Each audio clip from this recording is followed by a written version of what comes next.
What's up everyone? Welcome back to another episode of Serious Business. Today we're filming a beautiful truck that we just completed at my shop, Cyrious Garage Works. It's a 1952 Chevy 1300, not a 3100. 1300 is the Canadian version. But yeah, 1300 pickup truck. We have done just about every nut and bolt on this truck. Everything has been touched, addressed, detailed, capped. Like there's nothing more that we thought we could do. We built this truck for a really good client of ours. The gentleman's name is Fred. He wanted to do this truck as a tribute to his father. His father had a construction company back in the 50s, and actually all the way through Fred's life, and he was part of that company as well. Where his father had a 1950s Chevy pickup truck as one of their construction vehicles. Actually, I think he had a few of them. So yeah, Fred wanted to build this truck for a tribute to his father. So when this truck came to us, it was, I wouldn't say stock. It had been restored by someone many years ago, pretty poorly. We could tell that the panel fitment was, well, terrible to say the least. Lots of body filler in the body, and yeah, it was going to be a rough one. So we decided to acid dip the cab and the body panels of the truck. And when we got that all back from acid dipping, there was really not much left of the original truck. It was in pretty rough shape, unfortunately. And redeemed it too rusty to really repair. It's just one of those things where we can buy cabs that are complete and new, so we figured that would be the way to go. So we hit up Dynacorn and got a new cab with doors, new front fenders, new hood, and yeah, to say the least, none of that stuff fit great. Right out of the crate, the doors fitment was just terrible. The hood fitment was terrible. Every piece of fitment was just terrible. So we spent many hours gapping, modifying the doors, modifying just about every panel on the truck to fit. And in the end, we got it all to fit up quite nice, but it was definitely a challenging job to get every panel to fit really well on this truck. For chassis, we chose to go with a roadster shop chassis. They have a really nice designed chassis that I thought would fit the bill for this client quite well. It's got a Ford 9-inch rear end, Fox coilover shocks, bare brakes. Overall, I find that the chassis rides quite well. The truck drives really nice. It's not overly sprung, fairly soft, but drives well. It kind of drives like an old truck with a bit of the solid axle rear feel to it. But overall is a super nice riding vehicle. It stops very well like a modern car, and overall it is quick. So yeah, we hit up the roadster shop. It's a long wait to get one of these things, but after about 6-7 months we finally got our hands on it and went to town on it.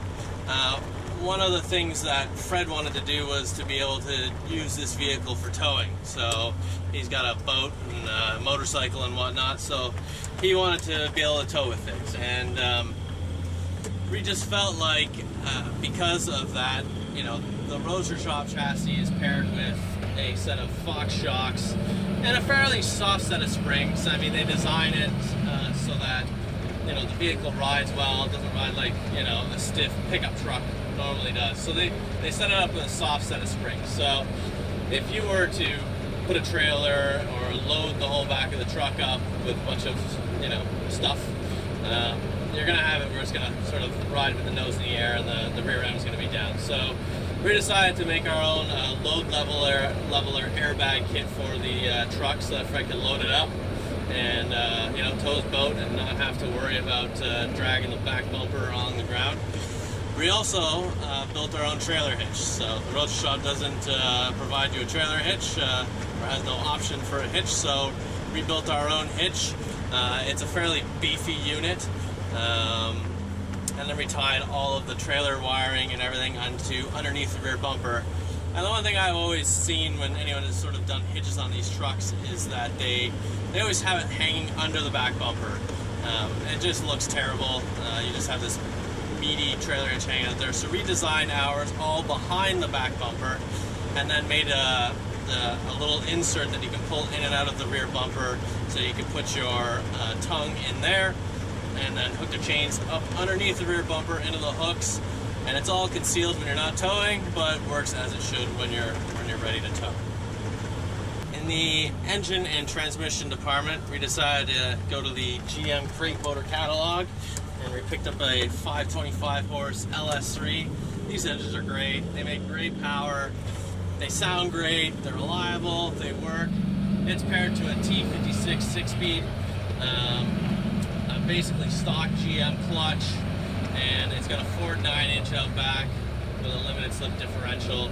And we geared this one with 355s, and it's got the tall ratio 6-speed because Fred had said that he wanted to do a lot of road trips with this vehicle. So we really wanted it to be geared fairly tall so that you get good mileage and low RPM at highway cruising, and this definitely delivered that.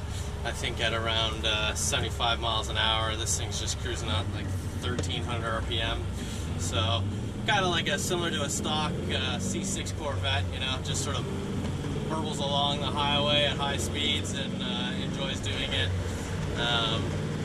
So yeah, we also paired it with a brushless electric fan, which is my first time using one of those. Great fan, variable rate speed on it, so it's not running at full chat all the time. It kind of really keeps the temperature at a constant rate, and pretty happy with how that works. The vehicle is also paired with a vintage air conditioning system. It's got a full pulley setup from Holley. Replumbed our own ram air system into the inner fender well. It's got a little bit of an open element air filter inside the wheel well, and then it draws air from a little louvered panel inside the grill area. So it acts as a little bit of ram air and gets some fresh air in there.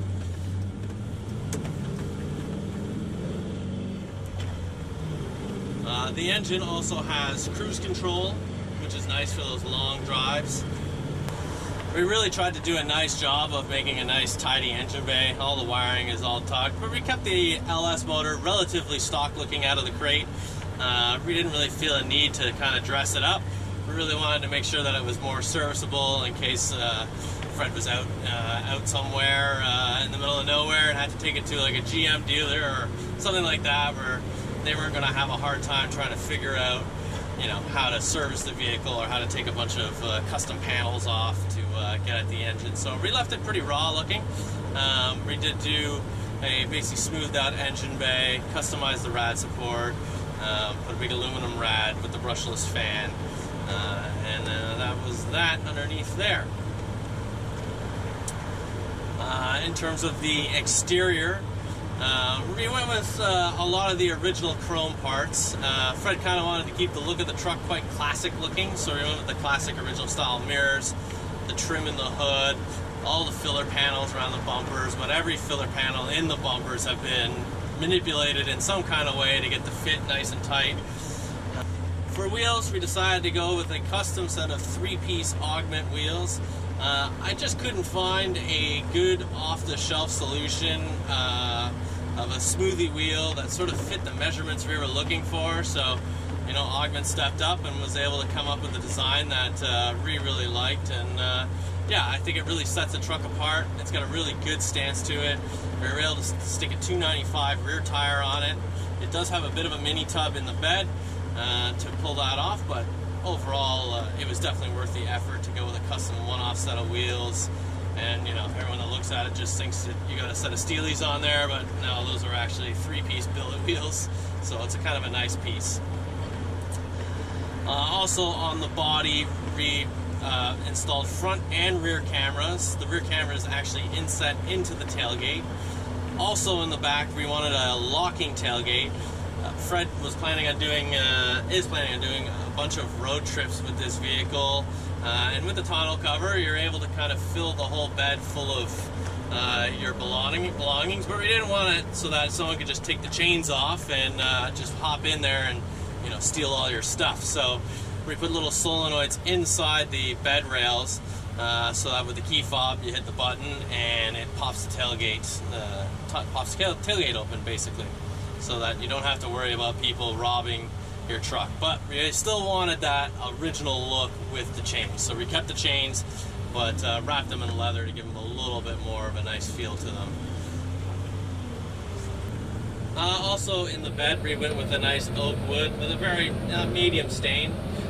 We also designed our own removable hooks for inside the bed. You know, we just wanted a little area that we could sort of tie down a spare tire or you know, a toolbox or something. So, but we also wanted to be able to take the hooks out, so they're just on a little pin assembly, which seems to work quite well. We also had a custom-made tonneau cover from a company in the UK. These are the only guys that makes custom-made tonneau covers for the 52 Chevy. You basically send them your measurements and they design you a one-off tonneau cover, hard tonneau cover. Nice fitting piece, pretty happy with that. And yeah, it seems to work pretty well, and it's watertight. We also added rubber seals anywhere to kind of seal up the bed as best as we could. I mean, it is an old truck still, so it's hard to get those things perfectly sealed, but I think we got it pretty good. So the interior was something that we really wanted to keep sort of original looking, but very upscale. So we started off by getting set up with Devin from Unique Upholstery, and we kind of worked with our own ideas and different designs. So we went with a suede headliner in this vehicle, and then decided to paint the dash and everything, the door jambs, the engine bay, all in the satin green of its original color. And initially we were going to basically wrap all of this stuff back here, but I kind of like the look of having some of the original metal back there. So we decided to keep that. This truck actually has full side crash impact beams. So we put beams in the doors, kind of like an OEM car would have. And we also did a halo hoop all the way around the cab. So in case it does get side swiped or T-boned, you got a little bit more material there to sort of, you know, help in an impact basically in a vehicle like this. It also has shoulder 3-point harnesses, both left and right, and in the center spot. And we also tied child seat kid mounts into the roll bar assembly so that Fred could take his grandkids out in the truck if they choose to go out. On the dash, we decided to install a set of Dakota digital gauges. These gauges are just phenomenal. They have a very old school sort of look to them, but you know, all modern sensors, modern guts. They just work so well and they complement the truck beautifully. We also designed our own flip-up panel. I saw a few different things where you could get one that flipped down or whatever, but I really thought flipping into the dash was the best way to go for that panel. And the boys delivered and they were able to make that happen. It was definitely a little bit of engineering to figure that one out, but worth the effort. So when the door is closed, you don't see anything, and then when it's open, you basically have your controls for the fog lights, the antenna, the windshield washers, and the exhaust cutout, the stereo, the air conditionings, and the bass controller for the stereo. Underneath the seat, there is a full subwoofer and amplifier, speakers in the dash. It's not a, you know, extreme stereo, but it sounds pretty good for what it is in a little truck. Great for long road trips. All the glass is new, all the weather strip is new, every piece of rubber is new. We really nitpicked the details and the door jambs, making sure the bodywork was as perfect as it could be in there. Just touching everything. We built a custom handmade shifter. There was just no off-the-shelf good solution for that. Paired with a low-car shift knob that repainted the inside body color just to give it a little more flavor. Also inside the glove box, we installed a magnetic phone charging port so that you'll be able to charge your phone while you're driving along and not have to hold on to it, and it automatically connects to the stereo once you get in the vehicle. Out back in the body, reinstalled a large LED third brake light. You know, these old trucks, they don't have much brake light to them, so it's always good if you're gonna really drive it a lot to have that sort of thing. So rear end of sinking it into the body just to give it a really clean look. All the lighting in the truck has been upgraded.